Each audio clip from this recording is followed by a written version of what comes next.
आप देख रहे हैं पब्लिक लैब। मैं हूं दिव्यानंद अरगल। जैसे कि आपको पता है कि मध्य प्रदेश में विधानसभा चुनाव 2023 का आगाज हो गया है।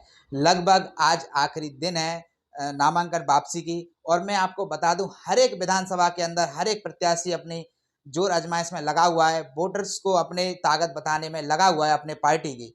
मैं आपको बता दूं, अभी मैं 16 ग्वालियर पूर्व विधानसभा के अंदर हूं और यहाँ अम्बेडकराइट्स पार्टी ऑफ इंडिया के प्रत्याशी विजय बौद्ध जी हमारे साथ बैठे हुए हैं। आइए उनसे जानते हैं इस पार्टी की विचारधारा के बारे में। और उन्होंने 16 पूर्व विधानसभा से प्रत्याशी बनाया है पार्टी ने, तो किस प्रकार भूमिका अपनी निभाने वाले हैं। सबसे पहले सर, आपका पब्लिक लाइव न्यूज चैनल में स्वागत है। धन्यवाद जी, आपको प्रत्याशी बनाया है अम्बेडकराइट्स पार्टी ऑफ इंडिया ने, तो इसका उद्देश्य क्या है? सभी। सबसे पहले इस चैनल के माध्यम से सभी को मेरा जोहार, नमस्कार। अम्बेडकर पार्टी ऑफ इंडिया बनाने का उद्देश्य ये है कि आज भारत में जो समस्या है उस समस्या का समाधान, चाहे वो एजुकेशन समस्या हो, एम्प्लॉयमेंट की हो, एंडोमेंट की हो, एंटरप्रेन्योरशिप की, हेल्थ की हो, हाउसिंग की हो, स्किल्स की हो, सोशल सिक्योरिटी की हो, रिजर्वेशन की हो, रिप्रेजेंटेशन की हो, महिलाओं की हो, यूथ की हो, ये समस्याओं का समाधान। The caste is the main problem of India, corruption is the not main problem of India, caste is the main problem of India, और chronic capitalism is the main problem of India. यानी कि भारत में इतना ज़्यादा economic inequality है कि 1% लोगों के पास बहुत सारा पैसा है और बहुत कम लोगों के पास बहुत कम पैसा है, जिसे क्रॉनिक कैपिटलिज्म को कहा जाता है। यानी कि भारत में आर्थिक विषमता है, कुछ लोगों के पास बहुत सारा पैसा है। देश में लगभग 1000 लोगों के पास 70% लोगों के बराबर पैसा है। ये डेटा थोड़ा पुराना, आगे पीछे भी हो सकता है, लेकिन भारत में इतनी ज़्यादा आर्थिक विषमता है और ये आर्थिक विषमता जाति के आधार पर है। यानी कि जाति भारत की मेन समस्या है। इसको खत्म करने के लिए न बीजेपी, न कांग्रेस, न दूसरी पार्टी के पास कोई समाधान नहीं है और कोई समाधान नहीं दे रहे। Ambedkar party of India has given complete solution all the problem human sorrow. Ambedkar party of India the first party of India perhaps the world who has given 16 bill of parliament of India before going to the parliament. No one know how to present the bill before going to the parliament. ये party stabilize कब हुई थी?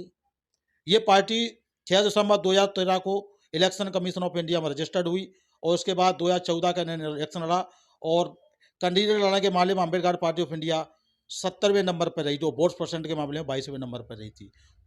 तो मैं आपसे एक सवाल जानना चाहता हूँ कि पार्टी ने कितने प्रत्याशी उतारे हैं इस विधानसभा चुनाव के अंदर? ये तो मैं कंफर्म नहीं बता पाऊंगा क्योंकि मैं यहाँ पर लोकल का कार्यकर्ता हूँ, क्षेत्रीय कार्यकर्ता हूँ, ये मुझे पता नहीं। फिर भी लगभग मेरे ख्याल से 30 से 40 सीटों पे Ambedkar party of India contest कर रही होगी मध्य प्रदेश में। आप सोलापुर से आपको प्रत्याशी बनाया है, तो क्या देखते हैं कि सोलापुर की विधानसभा के अंदर क्या विकास कार्य अभी होना बाकी, या अभी तक कोई विकास कार्य क्या नहीं हुए हैं जनता? यहाँ पर रोजगार की समस्या है और एजुकेशन की समस्या है। यहाँ पर एंडोमेंट, एंटरप्रेन्योरशिप, हेल्थ की समस्या है, स्किल्स की समस्या है, आवास की समस्या है और इसके साथ साथ वो और भी बहुत सारी समस्याएं। यहाँ पर डिस्क्रिमिनेशन आए जगह होता है, शहरों का शहरीकरण ठीक से नहीं हुआ है, विकास की बहुत बड़ी समस्या है यहाँ पर। और इसको लेकर ये अम्बेडकर पार्टी ऑफ इंडिया क्षेत्रीय मुद्दों के साथ साथ देश के मुद्दों की भी बात करती है, जो चीज़ें देश में 1949 से ही छूट गई हैं। जैसे अभी हम चुनाव लड़ रहे हैं, भारत में चुनाव तंत्र है, लोकतंत्र नहीं। भारत में हमेशा से माइनॉरिटी गवर्नमेंट बनती रही है, मेजॉरिटी गवर्नमेंट कभी नहीं बनेगी। भारत में जो चुनावी सिस्टम है, जिसको एपी टेपी बोला जाता है, वो ऐसी फ्रॉड चुनावी व्यवस्था है जिसमें किसी कैंडिडेट को या पार्टी को एक वोट ज़्यादा मिल जाता है, वो असेंबली में या पार्लियामेंट में चला जाता है। ऐसी चुनावी व्यवस्था दुनिया केवल 8 देशों में है। ट्रिनिडाद में है, टोबैको में है, जमैका में है, बांग्लादेश में है और भारत में है। यानी कि मैं आपको समझाने के रहा हूँ, ये हम पूर्व से हैं। 100 लोगों ने वोट किया, 100 लोगों ने। तो डेमोक्रेसी का फर्स्ट रूल होता है मेजॉरिटी ऑफ रूल्स। मेजॉरिटी का मतलब होता है 100 में से 51। भारत में ऐसी चुनावी व्यवस्था नहीं है कि 51 लोगों का प्रतिनिधि ही चुन के जाएगा। इसको बिल्कुल क्रिकेट मैच बना दिया है। अगर 1 रन ज़्यादा कोई टीम बनाती है तो वो टीम मैच जीत जाती है और 1 रन उसको कम बनाती है तो टीम हार जाती है। सेम वे उसी प्रकार अगर 1 वोट किसी कैंडिडेट को, पार्टी को ज़्यादा मिलता है, वो पार्लियामेंट में, असेंबली में जाता है। यहाँ one man one vote one man one vote one value बोला गया, लेकिन ये है नहीं। क्यों? अगर मान लीजिए यहाँ पर किसी पार्टी को 60,000 एक वोट मिलता है, दूसरी पार्टी को 60,000 वोट मिलता है, तो जो एक वोट ज़्यादा मिला है वो असेंबली में जाएगा, दूसरा घर रह जाएगा। इसका मतलब यह है कि 60,000 वोट की कीमत एक वोट से ज़्यादा है। तो क्या आपकी पार्टी इस परेशानी को दूर करेगी? बिल्कुल। अम्बेडकर पार्टी ऑफ इंडिया ने इसके लिए पहले से 10 बिल दिए हैं भारत की चुनाव व्यवस्था को दुरुस्त करने के लिए। यानी कि एफपीटीपी को बदलकर पीआर सिस्टम लाया जाए और भारत में जो पार्लियामेंट है एवरेज 25 लाख पे पार्लियामेंट है, दुनिया में कहीं भी एवरेज 25 लाख पे पार्लियामेंट नहीं है। चाइना है, दुनिया में कहीं भी एवरेज 25 लाख पे पार्लियामेंट नहीं है। चाइना भारत के बराबर पॉपुलेशन है, अभी भारत आगे निकल गया कुछ समय से, लेकिन चाइना में 4 लाख लोगों पे एक सांसद चुन के जाता है। ब्रिटेन में 3 लाख लोगों पे सांसद चुन के जाता है। क्यूबा में 16,000 लोगों पे एक सांसद चुन के जाता है। दुनिया के किसी भी देश में 7 लाख लोगों से ऊपर सांसद चुन के नहीं जाता है। आप 16 पूर्व से आप प्रत्याशी बनाया है, आपको बता दूं सिटिंग एमएलए हैं सतीश चक्रवार जी, और दूसरे में पूर्व मंत्री माया सिंह आपके सामने हैं, तो किस प्रकार आप देखते हो इस चुनौती? मुझे जनता पर पूरा भरोसा है। जनता quality of politics, policy of politics में विश्वास करेगी। एक दिन देश को क्वालिटी ऑफ पॉलिटिक्स और पॉलिसी ऑफ पॉलिटिक्स पर आना पड़ेगा। जनता ये देखेगी कि किस पार्टी को क्या आता है, कौन सी पार्टी इंटेलिजेंट है और किस लीडर को क्या आता है। जनता को हमें विश्वास है, जनता जातिवादी की राजनीति नहीं करेगी, धर्मवादी राजनीति नहीं करेगी, विचारधारा की राजनीति नहीं करेगी, वंश परंपरा स्लोगन की राजनीति नहीं करेगी, क्योंकि ये राजनीति समाधान नहीं दे सकती। Quality of politics, policy of politics ही समाधान दे सकती है। किस पार्टी के पास स्ट्रेटजी है, पॉलिसी है, प्लान है और प्रोग्राम है, प्रिंसिपल्स हैं, ये जनता देखेगी। मुझे जनता पर विश्वास है और जनता इसका समाधान देगी। आपकी पार्टी के क्या वचन पत्र हैं जो लोगों तक आप पहुंचाएंगे, क्योंकि आप जन समर्थन करेंगे, लोगों के बीच जाएंगे, तो किन बातों को लेकर आप लोगों तक अपना असर दिखा पाएंगे पार्टी का?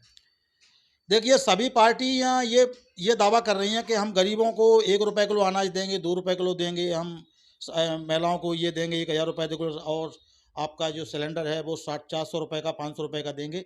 लेकिन देश में गरीबी को ख़त्म करने के लिए कोई बात नहीं कर रहा है। अम्बेडकर पार्टी ऑफ इंडिया ऐसी पहली पार्टी है जो कह रही है अगर अम्बेडकर पार्टी ऑफ इंडिया की सरकार अगर देश के अंदर और प्रदेश के अंदर बनती है तो 10 से 15 सालों में हम 7 करोड़ परिवारों को, 7 करोड़ लोगों को नहीं, 7 करोड़ परिवारों को मध्यम अमीर बनाया जा सकता है। किसके माध्यम से? E4, S2, S2, R2 और विशेष वित्तीय सहायताओं से। E4, S2, S2, R2 ये क्या होता है? एजुकेशन, यानी एजुकेशन देकर उनको मध्यम अमीर बनाया जा सकता है। एम्प्लॉयमेंट देकर उनको मध्यम अमीर बनाया जा सकता है। इंडोमेंट देकर उनको मध्यम अमीर बनाया जा सकता है। एंटरप्रेन्योरशिप यानी बिजनेस में जाकर वो मध्यम अमीर बन सकते हैं। हेल्थ का सेटलमेंट करके वो मध्यम अमीर बन सकते हैं। Housing, skills, social security, reservation और रिप्रेजेंटेशन, इनके माध्यम से उनको 7 करोड़ परिवारों को देश के अंदर मध्यम अमीर बनाया जा सकता है। और अम्बेडकर पार्टी ऑफ इंडिया पहली ऐसी पार्टी है जो देश में अभी भारत का जीडीपी बीजेपी गवर्नमेंट में 5वें नंबर पर आया। ये वेलकम है। भारत का जीडीपी 5 नंबर, यानी दुनिया के देशों में भारत में कितना पैसा है, ये भारत 5 नंबर पर है। पर लोगों के पास कितना पैसा है, इसमें भारत 100 से भी बहुत ज़्यादा ऊपर नंबर पे है। यानी ये पैसा चला कहाँ जाता है? ये पैसा जो है ना कुछ जातिवादी लोगों के पास चला जाता है। यहाँ भारत में जो मार्क्सिस्ट लोग बोलते हैं कास्ट कैपिटलिज्म, कास्ट कैपिटलिज्म नहीं है भारत में, क्रोनी कास्ट कैपिटलिज्म है। मार्क्सवादी बोलते हैं कि भारत में कैपिटलिज्म है, यानी कैपिटलिज्म का मतलब होता है कि कुछ लोगों के पास बहुत सारा पैसा, पर जाति के आधार पर कुछ लोगों के पास बहुत सारा पैसा है। एक देश में 1% लोगों के पास लगभग 60% से भी ज़्यादा पैसा है। इसे आर्थिक विषमता बोलते हैं। उस आर्थिक विषमता की वजह से यह है कि माया सिंह के पास इतना पैसा है, one man one vote value नहीं है। यहाँ मैं कह रहा हूँ माया सिंह के पास इतना पैसा है कि वो प्रत्येक कैंडिडेट के पास पहुँच सकती हैं शासन संसद जुटाकर। सतीश चक्रवार जी के पास इतना पैसा है कि वो प्रत्येक कैंडिडेट के पास पहुँच सकते हैं।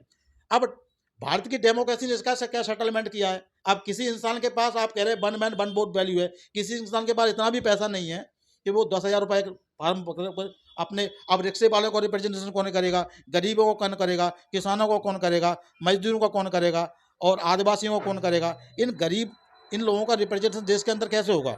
यदि अब इसके लिए अम्बेडकर पार्टी ऑफ इंडिया ने समाधान दिया है कि प्रत्येक कैंडिडेट को उसकी परफॉर्मेंस के आधार पर उसको फंड से पैसा मिलना चाहिए, या इलेक्शन कमीशन ऑफ इंडिया या सरकार से उसको पैसा मिलना चाहिए। अभी कितने कार्यकर्ता हैं आपके साथ? हमारे पास कार्यकर्ता हैं। अभी हम इंटेलेक्चुअल लेवल पर काम कर रहे हैं।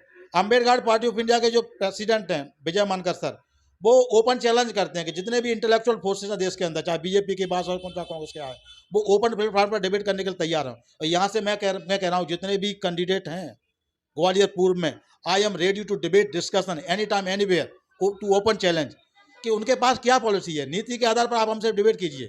हम डिबेट नहीं करेंगे कास्ट के आधार पर, रिलीजन के आधार पर, स्लोगन के आधार पर, विचारधारा के, हम समाधान के आधार पर स्लोगन डिबेट कांग्रेस करने ने तो अपना वचन पत्र जारी किया है, उसमें जितनी भी मूलभूत सुविधाएं हैं जो लोगों तक पहुंचा सकते हैं, जनता की जो परेशानी है उसमें वचन पत्र में उन्होंने बोला है 500 रुपए का सिलेंडर, 1500 रुपए बहनों को देना। उसके बाद उन्होंने ये भी तक बोला कि हम गोबर भी 2 रुपए किलो खरीदेंगे।